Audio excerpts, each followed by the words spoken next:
안녕하세요. 연세안병원 암예방센터 남은지입니다.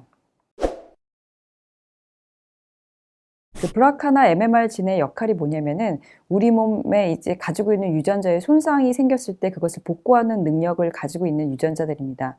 그래서 그 변이가 있는 분들의 경우에는 그 손상된 유전자를 복구하는 능력이 좀 감소되어 있어서 다른 분들에 비해서 암 발생이 좀 증가하는 경향을 보입니다.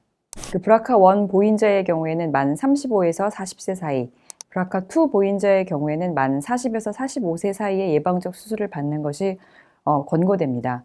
또한 이제 린치 증후군 환자들 같은 경우에는 딱 정해진 연령이 있는 것이 아니고, 예를 들어서 출생력이나 또는 이제 폐경 여부 또는 이제 가족 중에서 암 발생한 나이에 따라서 개인별로 맞춤화된 나이에 예방적 수술을 시행할 수 있습니다.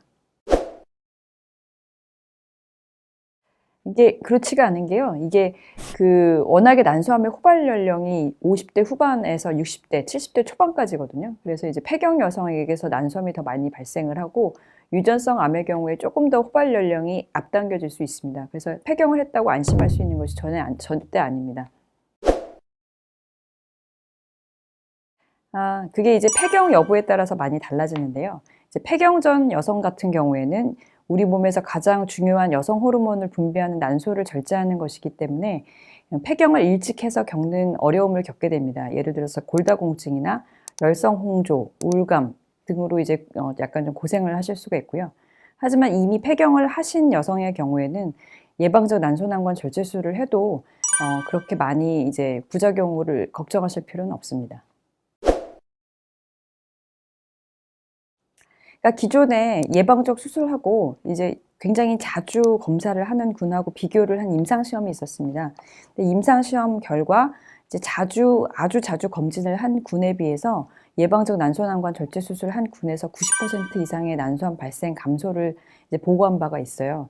근데 이제 제일 문제가 뭐냐면은 난소암은 워낙 진행 속도가 빨라서 한 3, 4개월 만에 한 번씩 검진을 해도 이제 발견 당시에 이미 말기로 발견되는 경우가 많습니다. 그래서 예방적 난소난관 절제 수술이 브라카 보인자들에게는 굉장히 중요한 예방 방법입니다.